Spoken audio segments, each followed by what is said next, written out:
istimewa kepada saudara-saudari, anak-anak kami atau adik-adik kami, hadirin wal hadirat sidang jamaah subuh yang berbahagia. Bapak Ibu sidang jamaah subuh yang berbahagia, kita langsung saja kepada judul kajian subuh kita pada saat sekarang ini. 6 sifat yang tak boleh kita bawa mati. Di dalam Al-Quran Allah Subhanahu wa ta'ala berfirman, Na'udzubillahi minasyaitonir rajim. Bismillahirrahmanirrahim. Wattaqu yawman turja'una ilallah summa tuwaffa kullu nafsin ma kasabat wa hum la yuzlamun. Shadaqallahul azim. Di dalam surat Al-Baqarah ayat 281. Yang artinya apa? Kata Allah Subhanahu wa ta'ala, wattaqu, peliharalah diri kamu, kata Allah. Jadi bapak-bapak, saudara hadirin sidang jamaah subuh yang berbahagia, tak perlu kita memelihara diri orang lain. Jangan kita pelihara suami orang, jangan kita pelihara istri orang, jangan kita pelihara anak orang. Jadi bagaimana Ustaz? Memberi nasihat boleh, bukan memelihara. Yang disuruh memelihara itu adalah diri kita sendiri. Itu di dalam kisah-kisah tauladan Bapak Ibu dijelaskan. Ketika kita mau bercermin di depan kaca, wajah kita yang belum rapi, bedak kita yang belum rapi. Jangan sekali-kali cermin atau kaca itu yang kita rapikan. Sampai kiamat dan sampai becak pun kacu itu tidak akan rapi, Bapak. Untuk itu rapikan diri kita. Sama juga ada suatu pertanyaan seorang murid kepada guru, wahai guru, di tempat ambo, wahai guru, ada orang rajin melaksanakan sholat berjamaah, rajin melaksanakan ibadah puasa, akan tetapi mempunyai akhlak yang jelek, wahai guru. Nah, dan sebaliknya, wahai guru, ada pula di tempat kami, wahai guru, dia malas beribadah, sholat Jumat saja, puasa terserah saja, bangun jam 8, jam 8 berbuka, bangun jam 10, jam 12, ya jam 10, jam 12 berbuka. Tetapi akhlaknya baik, wahai guru. Jadi siapa yang baik, siapa yang jelek, wahai guru? Dijawab oleh gurunya, Bapak Ibu sidang jamaah subuh yang berbahagia, yang buruk itu adalah kita. Begitu betul dahulu orang di dalam memelihara diri. Intinya apa? Jangan pelihara diri orang lain, tetapi berilah nasihat, wa tawasau bil haq wa tawasau bis sabr. Jadi untuk apa Bapak Ibu sidang jamaah yang berbahagia kita memelihara diri kita itu? Yauman turja'una ilallah, kita pada suatu hari akan dikembalikan kepada Allah Subhanahu wa ta'ala. Kita akan meninggal apa itu manggonyo kecil Rasulullah di dalam hadis beliau, iza kunta fi sholatika fa sholli sholatan wadiyah. Kalau dapat kita ini Bapak Ibu sidang jamaah subuh yang berbahagia, kata Rasulullah, apabila kamu melaksanakan ibadah sholat, ibadah puasa, infak, sedekah, seolah-olah ibadah yang kamu lakukan itu ibadah yang terakhir bagi kamu. Bila kita anggap Bapak Ibu salat subuh salat yang terakhir bagi kita, puasa ini adalah puasa yang terakhir bagi kita, Bapak Ibu bisa gitu berurayai itu. Samo siko Bapak Ibu jotampe ambo bertahlil sesudah sembahyang subuh. Bertahlil tuh Bapak Ibu sidang jamaah subuh yang berbahagia, jangan bertahlilnya pada zaman-zaman dahulu. Keluarga kita, nenek-nenek kita, atau yang pokoknya pada zaman sekarang ini, Pak Pengurus, Pak Ustadz, ambo bertahlil untuk orang tua, ambo ayah, kakek, nenek, ambo suami, istri, ambo. Tapi awak tak datang kamu saja. Titip saja nak bagi 2.000, 10.000. Banyak pakai itu Ustaz. Banyak Pak. Ngirim-ngirim sebagai. Itu yang disampaikan kepada Bapak Ibu. Dan kalau banyak model itu kita bertahlil musajid da'amu, kita pun yang ada di dalam musajid ke Bapak Ibu, jangan dikecen tahlil awak batu. Ambo sampaikan Bapak Ibu, ditampe ambo jodisiko persis sama panah. Cuma di dalam sholat subuh, doa yang tadi Allahumma apa tadi Ustaz? Allahumma hdini tadi yang tidak ada tapi ambo sakit. Ya benar. Jadi Bapak Ibu sidang jamaah yang berbahagia, apabila kita mau bertahlil itu ketika Ustaz memimpin di sini. Coba ambo tanya, ambo sendiri Bapak Ibu, ambo anu garing. Seandainya ada jamaah yang bertanya kepada saya, wahai Ustaz, tolong tahlilkan orang tua saya, tidak tahu kamu orang tua Bapak Ibu. Mungkinkah tahlil itu diterima, itu terserah Allah, terima kami tidak pula tahu. Akan tetapi aturannya, apabila kita mau bertahlil, Ustaz memimpin di sini, ibu-ibu baca pula lambe-lambe la ilaha illallah. Jadi sudah itu boleh Bu, kita bayangkan wajah ibu dan bapak kita. Bila kita tak bayang wajah ibu dan bapak ibu kaum muslimin sidang jamaah subuh Masjid Ar-Rasul, mungkin pagi-pagi besok kita awali dengan menangis. Taingin ayah itu, oh ampun taingin dan Ustaz ayah ampun takut kadang. Yo silakan, kok takut kadang tahlilan dan juga kadang-kadang takut kadang pandang, lain takut kadang ibadah malih dulu. Kok yang meninggal dunia sana mati orang tua wak meninggal, sana mati orang tua wak di alam kubur. Baik itu kok dapat tahlil kok Bapak Ibu, jangan dipakai juga tahlil yang sah.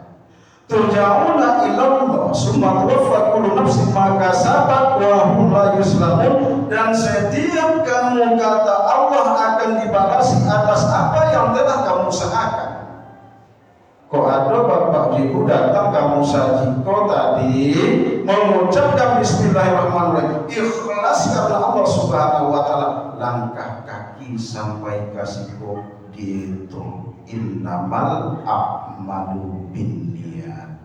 Maha benar Allah dengan segala firman-Nya di dalam surat Al-Baqarah ayat 281. Silakan Bapak Ibu. Kembali kita kepada judul. 6 sifat yang tak boleh kita bawa mati. Sittatul asya tuhbitul amal. Ada 6 sifat kata Rasulullah sallallahu alaihi wasallam yang merusak amal perbuatan manusia.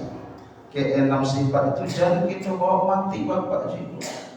Yang pertama kata Rasulullah, al-istighalu bi'uyubil khalqi, sibuk dengan aib orang lain. Itu kata ayat tadi, pelihara. Sibuk dengan aib orang lain itu sudah kebanyakan gitu Bapak Ibu. Banyak manusia mencari kekurangan, kesalahan, kelemahan orang lain, kelemahan pada dirinya. Nyondak namuh mancari.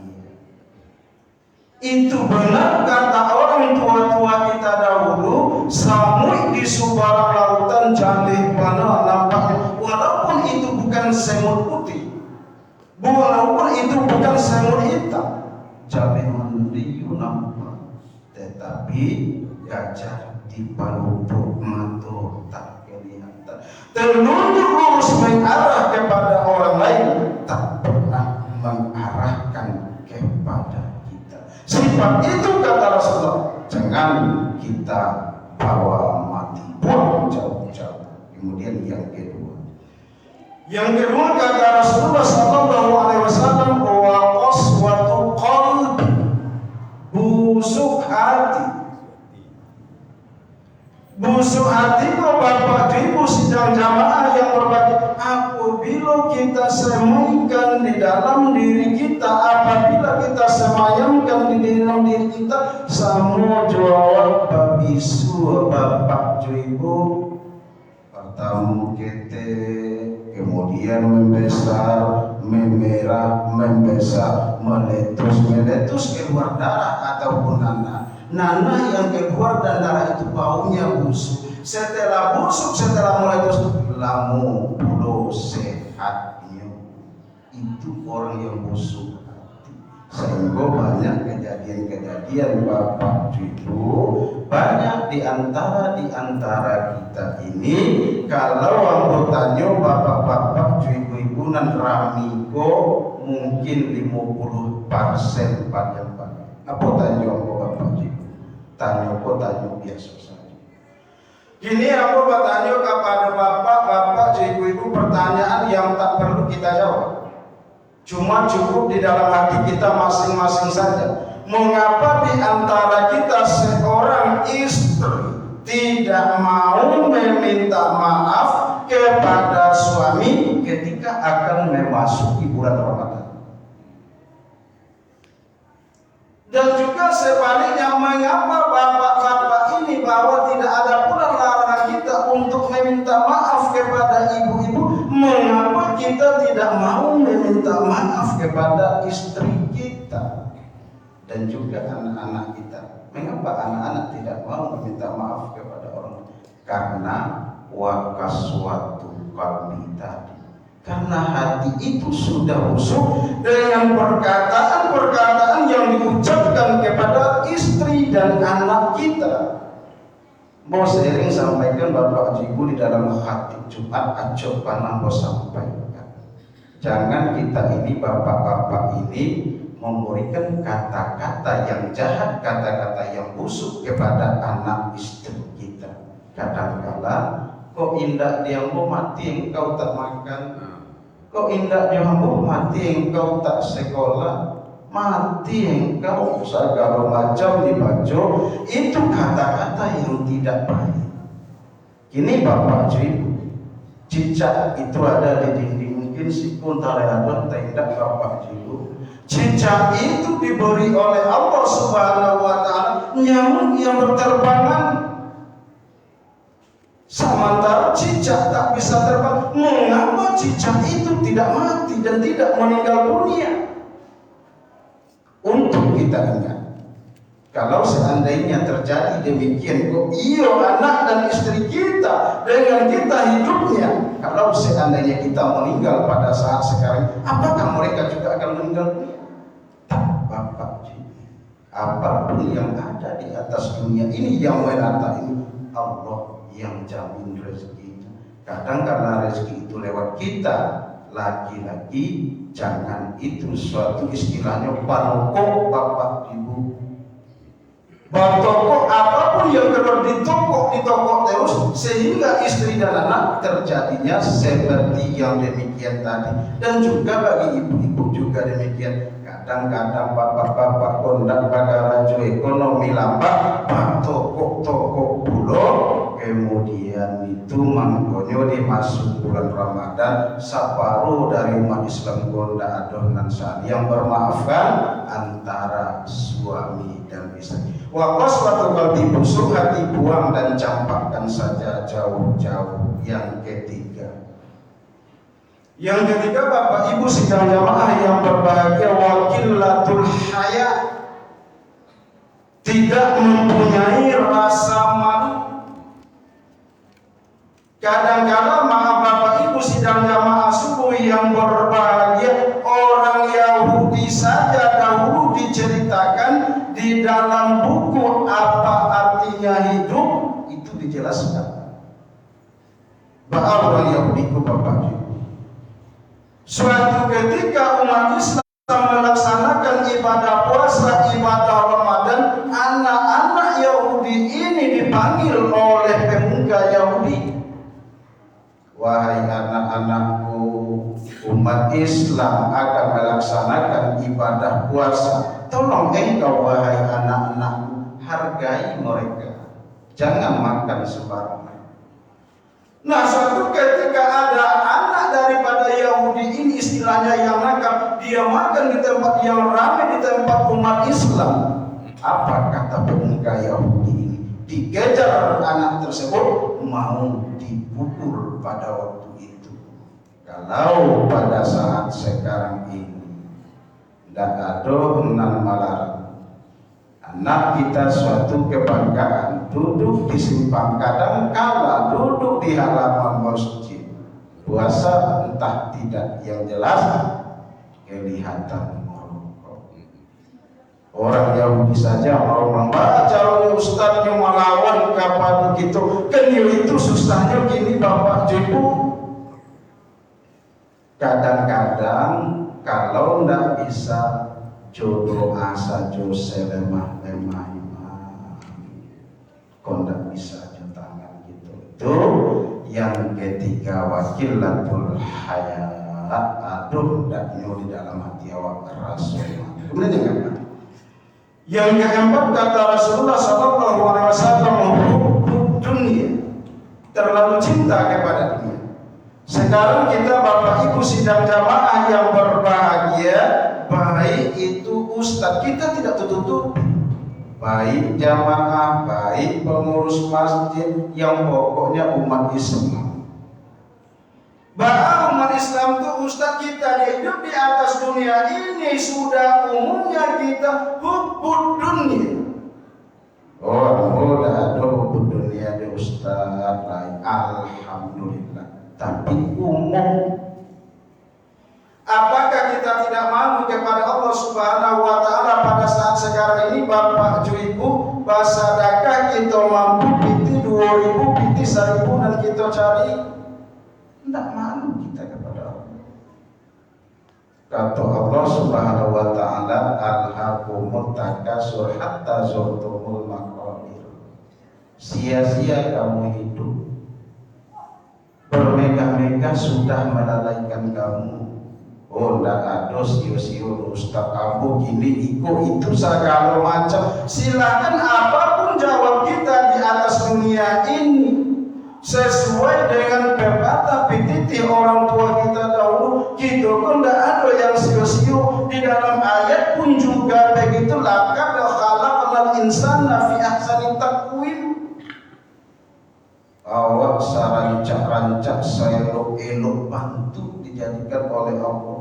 Aduh saja itu di dalam parik orang tua awak Bapak Ibu sanang mande awak lahi kate dunia sanang mande awak lah kadang kita sanang mande awak lah dewasa kita disediakan kendaraan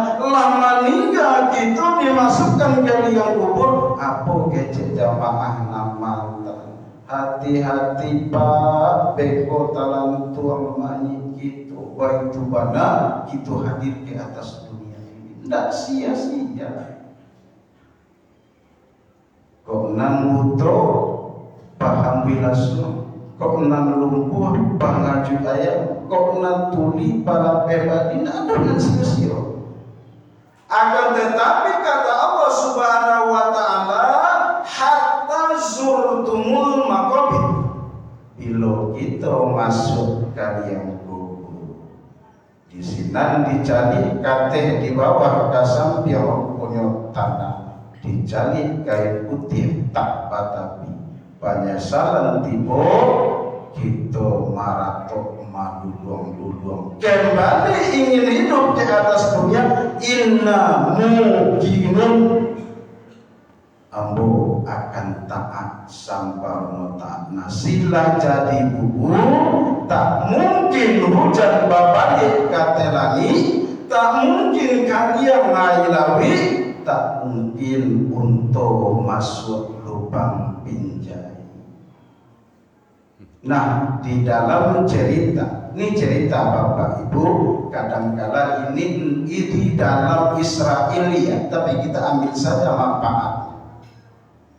Ketika malaikat Jibril datang ke atas dunia ini, dia turun dari langit bertemu dengan seekor hewan. Hewan itu hewan kerbau. Ditanya oleh malaikat Jibril, wahai hewan kerbau, wahai senang engkau dijadikan oleh Allah. Masya Allah, alhamdulillah malaikat. Daripada kelelawar yang mandinya dengan kencingnya sendiri. Nah Bapak Ibu sidang yang masuk yang berbahagia ditanya puluh kelelawar, wahai senang engkau dijadikan oleh Allah. Masya Allah, alhamdulillah malaikat senang mana daripada hewan cacing yang tak bisa kemana-mana, hidup di tanah, berjalan dengan perut. Ditanya puluh cacing, hewan cacing, senang engkau dijadikan oleh Allah. Masya Allah malaikat senang mana daripada kata hewan cacing ini manusia yang hidupnya sia-sia. Kok kita kaji lo sia-sia dan sia-sia kok panjang Bapak Ibu. Nah itu tidak salah digampo di dalam bernyanyi manusia mati dimakan cacing. Digampo meninggal dunia, akhirnya dia sendiri juga dimakan cacing. Kubur dunia silahkan, akan tetapi satu seimbang.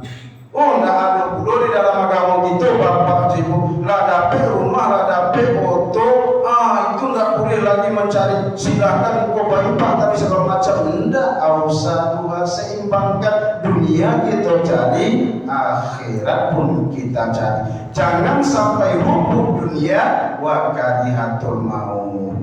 Cinta kepada dunia akan tetapi takut mati. Ustaz tak takut mati, Ustaz sama gitu Bapak Ibu, akan tetapi perbanyak lagi pada kita. Yang kelima kata Rasulullah SAW, tulul amal, panjang angan-angan.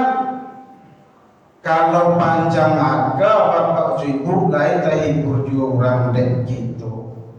Tetapi panjang angan-angan ini sudah diceritakan oleh Imam Abu Hanifah di dalam buku kisah-kisah tauladan ketika beliau hendak melaksanakan sholat subuh ke masjid. Ada orang barabat bisisi Bapak Ibu.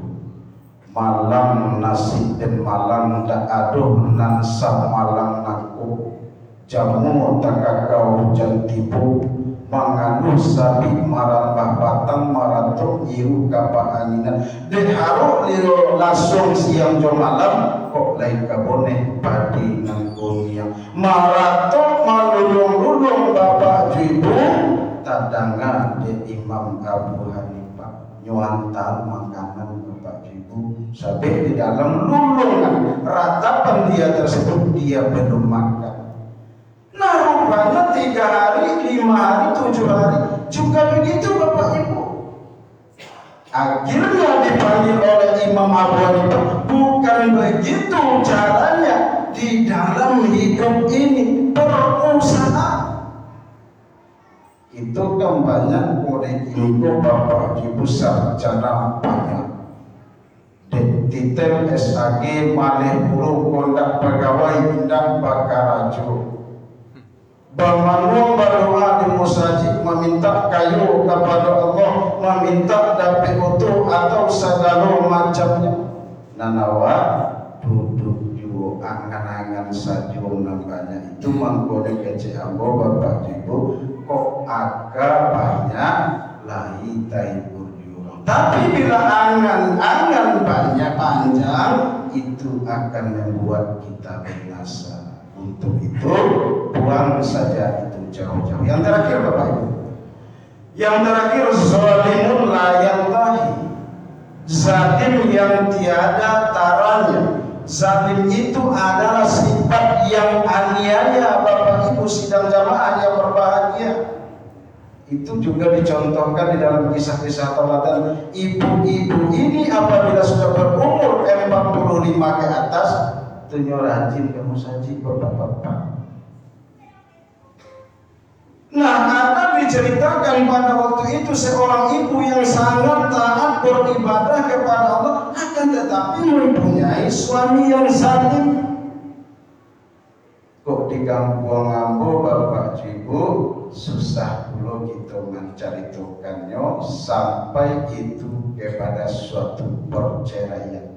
Kalau lalu jo suami hendak sholat, semua lalu jo kalbu. Kalau dibaca bahasa itu saja bilang kalbu saja. Nah karena itu yang ada di prinsip ibu tersebut, sampailah ceritanya ke perceraian. Tapi jangan sampai ngomongin itu Bapak Ibu, tolong ibu-ibu ajak saja suami kita jadi kece empuluh kalbu bego mau karajo. Ustaz di musaji tadi musaji Rasul menyampaikan Allah bacakan dulu Bapak Ibu di rumah nanti ampun dan majan mau itu Bapak Ibu. Yang jelas zalimun la yantahi, seorang ibu yang dizalimi oleh suami. Nah ibu ini rupanya rajin membaca bismillah, bismillah saja. Ini bismillah kan basir kan baguman segala macam, tak tahu dia bawa Bapak Ibu. Yang jelas ibu ini rajin membaca bismillahirrahmanirrahim, apapun yang ia lakukan dia baca bismillah. Silahkan coba. Nah suatu ketika suami yang zalim ini dia bekerja, dia membawa uang yang banyak, apa yang ada di dalam pemikirannya ini? Saya akan membuat istri saya aniaya dan membuat istri saya kecewa. Dia berintih kepada istri, wahai istriku, ini uang wahai istriku tolong simpan. Nah sang istri yang jujur ini dia simpan uang suaminya, yang suami mencicil. Ciko ambil itu Bapak Ibu, awas uang itu akan saya ambil dan akan saya curi. Nah singkat cerita Bapak Ibu sidang jamaah yang berbahagia, setelah uang disimpan oleh sang ibu ini tidak berapa lama langsung diambil oleh suaminya lagi. Dan setelah 1 hari kemudian ditanya kepada istri, wahai istriku, mana uang yang saya simpankan kepada kamu? Di dalam hati suami lakalah, awas engkau akan saya ceraikan atau segala macam. Nah Bapak Ibu sidang jamaah yang berbahagia, ketika almari dibuka dengan mengucapkan bismillahirrahmanirrahim, rupanya ada satu peti yang dicuri oleh suaminya tadi. Suami ini bengong. Akhirnya sang suami ini sadar kepada Allah. Untuk itu jangan sekali-kali kita berbuat zalim, terlebih kepada anak dan istri kita. Itu Bapak Ibu sidang jamaah subuh Masjid Ar-Rasul yang berbahagia. 6 sifat yang tak boleh kita bawa mati. buang dari kini, campakkan dari kini, jauh-jauh. Banyak maaf, wabillahi taufiq wal hidayah. Wassalamualaikum warahmatullahi wabarakatuh.